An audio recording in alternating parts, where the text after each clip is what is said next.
a plot to blow up the Pentagon with a model airplane.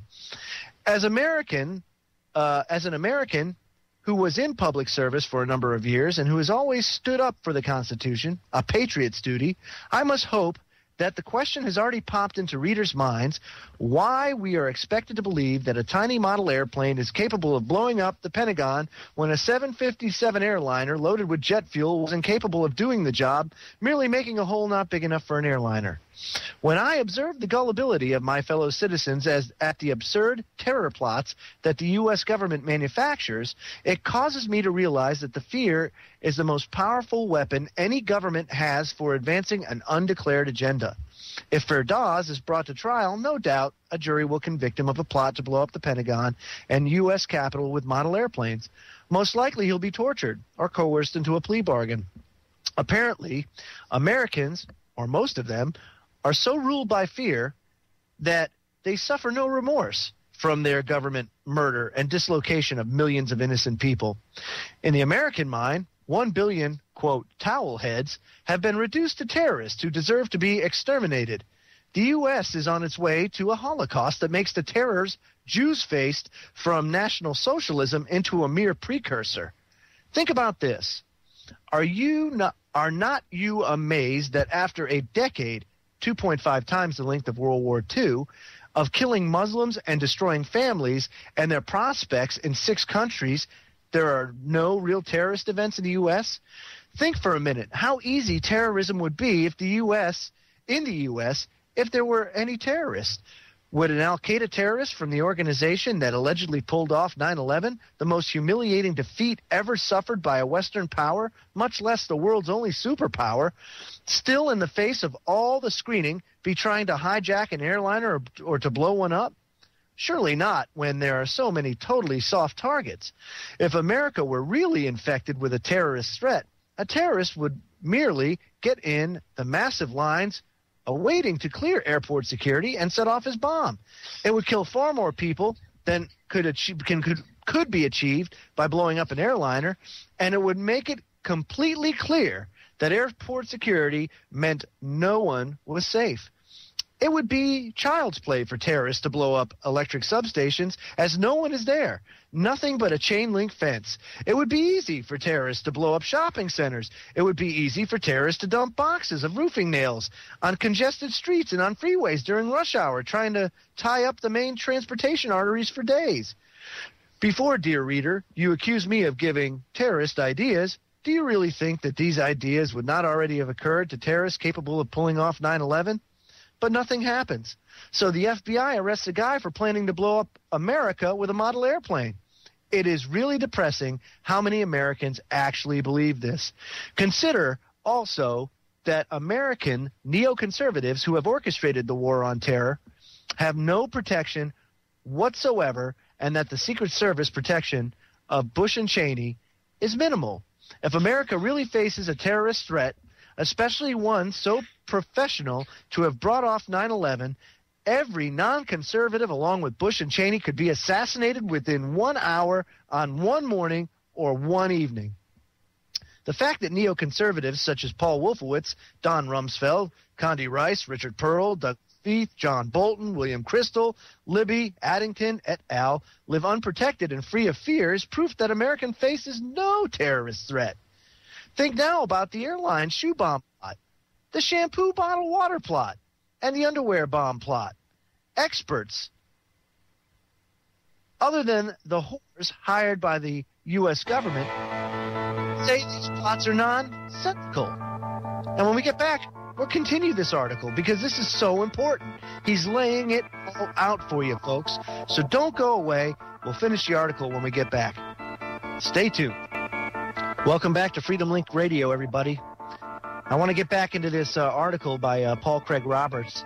You know, is the war on terror a hoax? He continues.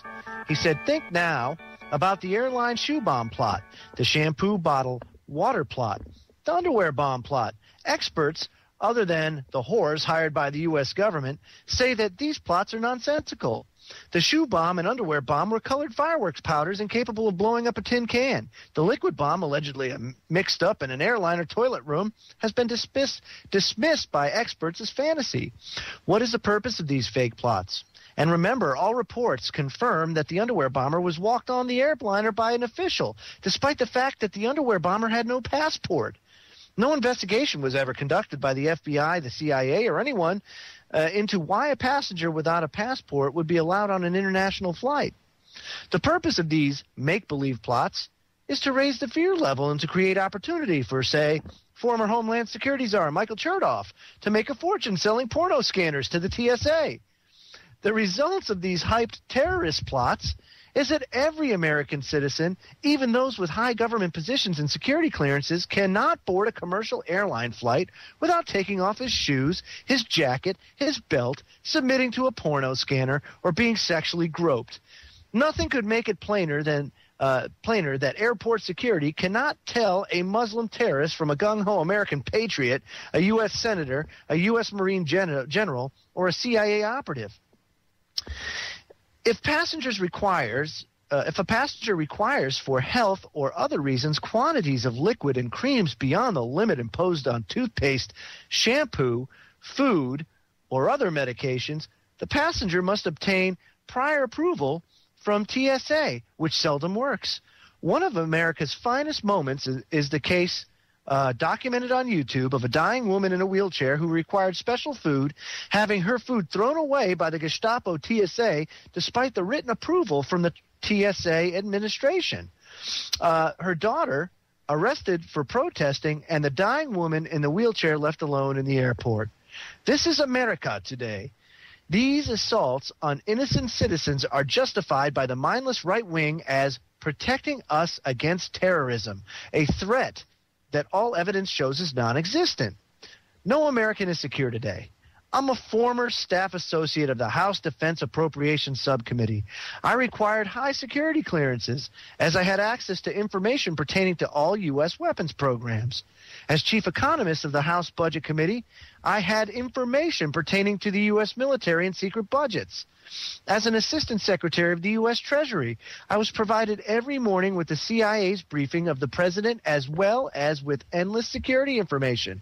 When I left the Treasury, President Reagan appointed me to a super-secret committee to investigate the CIA's assessment of Soviet capability. Afterwards, I was a consultant to the Pentagon. I had every kind of security clearance. Despite my record of highest security clearances and U.S. government confidence in me, including confirmation by the U.S. Senate in a presidential appointment, the airplane police can't tell me from a terrorist. If I were into model airplanes or attending anti-war demonstrations, little doubt I, too, would be arrested. After my public service in the last quarter of the 20th century, I experienced during the first decade of the 21st century all of America's achievements, despite their blemishes, being erased. In their place was erected a monstrous desire for hedge money and high concentrated wealth. Most of my friends and my fellow citizens in general are incapable of recognizing America's transformation into a warmonger police state that has the worst income distribution of any developed country. It is extraordinary that so many Americans, citizens of the world's only superpower, actually believe that they are threatened by Muslim peoples who have no unity, no navy, no air force, no nukes, no missile capable of reaching us across the oceans. Indeed, large percentages of these threat population, especially among the young, are enamored of the sexual freedom that exists in America. Even the Iranian dupes of the CIA-orchestrated Green Revolution have forgotten Washington's overthrow of their elected government in the 1950s. Despite America's decade-long abusive military actions against Muslim peoples, many Muslims still look to America for their salvation. Their leaders are simply bought off with large sums of money. With the terrorist threat and al-Qaeda deflated, with President Obama's alleged assassination of its leader, Osama bin Laden, who was left unprotected and unarmed by his worldwide terrorist organization, Washington has come up with a new boogeyman, the Haqqanis. John Glaser reports that according to the CIA official, U.S. Joint Chiefs of Staff Chairman Mike Mullen exaggerated the case against the Haqqani insurgent group when he claimed setting up a U.S. invasion of Pakistan that the Haqqanis were an operating arm of the Pakistani government secret service, the ISI. Admiral Mullen is now running from his exaggeration and euphemism for a lie. His aide, Captain John Kirby, said that Mullen's accusations were designed to influence the Pakistanis to crack down on the Haqqani network. In other words, the Pakistanis should kill more of their own people to save the Americans the trouble. If you don't know what the Haqqani network is, don't be surprised. You'll never hear you never heard of Al-Qaeda prior to 9/11. The U.S. government creates whatever new boogeyman and incidents are necessary to further the neoconservative agenda of world hedge money and higher profits for the armaments industry. For 10 years, the superpower American population has sat there being terrified by the government lies. While America sits in fear of non-existent terrorists sucking their thumbs, millions of people in 6 countries have had their lives destroyed. As far as any evidence exists, the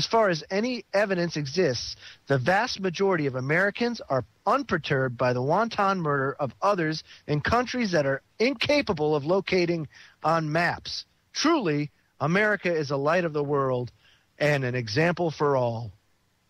Guys, what do you think? I love him. I'm going to be sick. No, I love the guy. I think he's spot on. He's 100% spot on. Absolutely. Yep, I agree. I mean, I have not heard personally myself of one alleged terror attack that the powers that be weren't involved in and didn't orchestrate. So, who are the terrorists? Well, I think they're the alphabet soup agencies. Hello. Absolutely.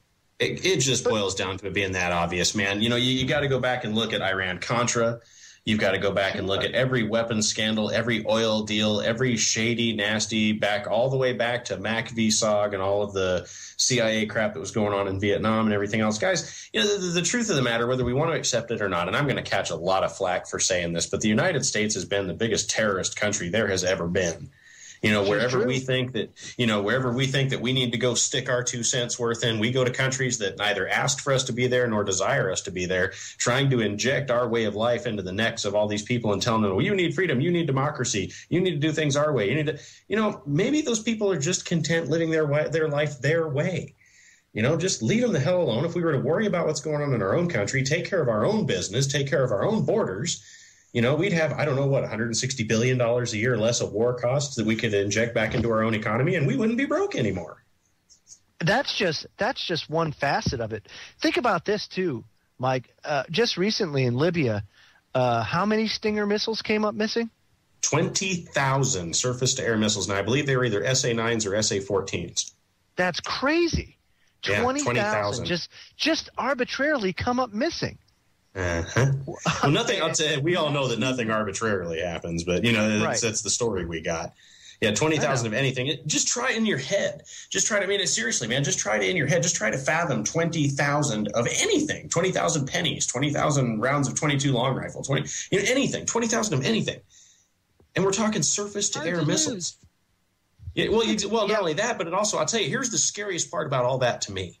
Is when they say 20,000 man-portable, shoulder-fired surface-to-air missiles that don't have an interrogate friend or foe obstacle in their way, right. That, you better damn well believe that that's foreshadowing. That's going to be the next thing you're going to start seeing is aircraft get knocked out of the sky, and then you're going to see insane levels of control come into the game. That's right. That's absolutely right. Gwen, what's your thoughts on that? I agree with Mike, and I think, I agree with the article, too. We have such a weak infrastructure, and, if somebody was a real terrorist and they really wanted to do damage, they could take out our grid in a heartbeat, and that would just... Sure. But there, to me,